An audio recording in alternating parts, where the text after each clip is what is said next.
Okay, so this is to illustrate how to put solutions into a quiz or an exam. So I've got myself at the home portion of our course here, and I'm going to go down to exam 1. Okay, and I'll click on exam 1. And from this point forward, you need to be extremely careful. If anything seems weird, stop what you're doing without saving your work and contact me. So I've got the exam up, and I'm going to go into Edit.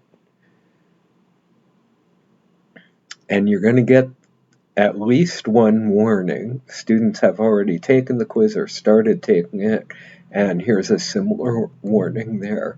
So you disregard those warnings, but again, be very careful.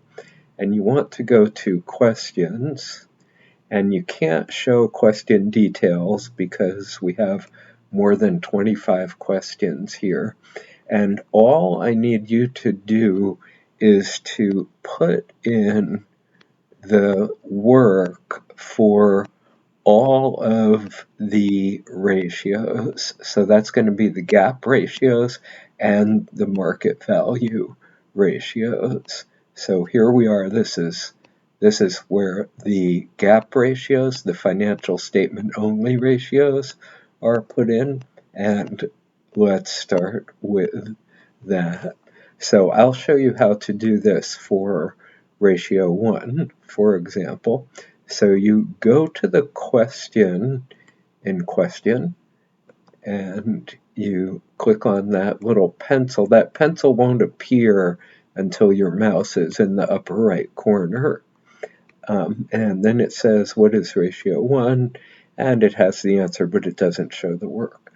So we want to show the work in this gray box. Not this box, not that box, not that box, but this gray box down here. So we'll click on this to enter general comments, and then we'll scroll down a little bit.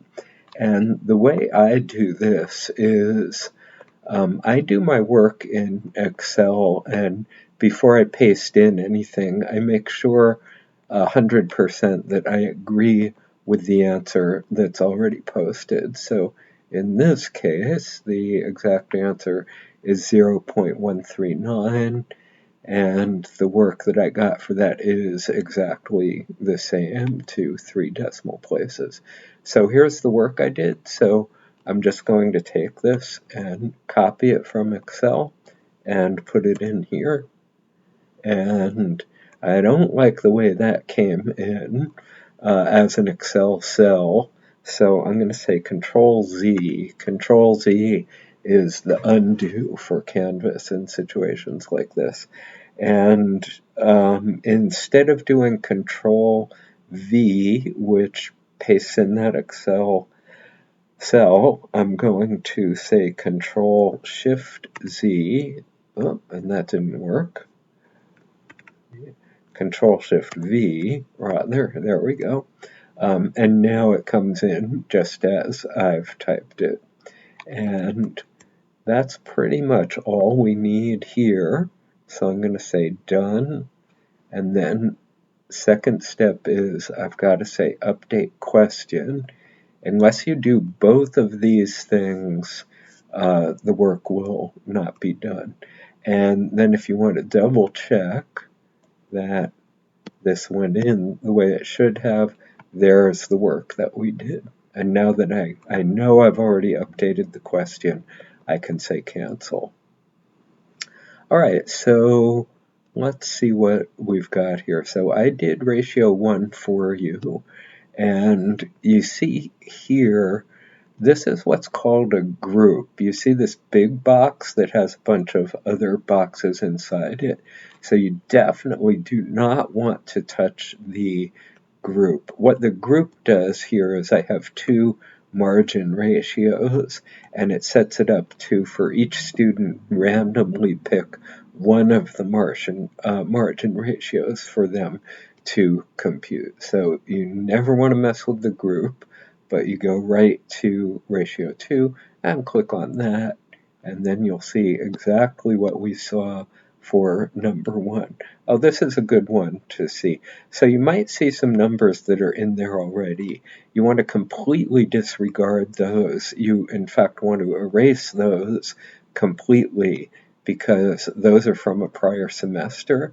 And you notice how this ratio is formatted in such a cool way, all that jazz. You don't have to worry about that. You can just type it in the way I typed it in previously. So I'm going to say cancel here to let you delete that.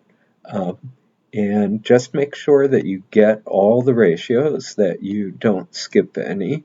And that's it for these ratios. You'll see there are several groups. I have one group for margin ratios, one group for turnover and efficiency ratios, one group for leverage, etc., etc.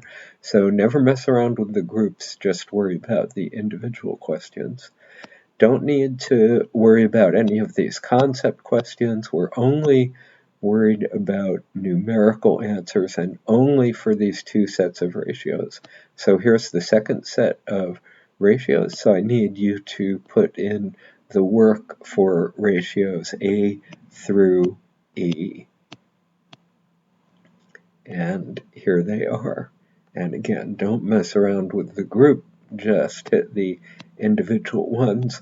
And then when you're done with all your work, you don't have to worry about anything else on the exam, then you can say save.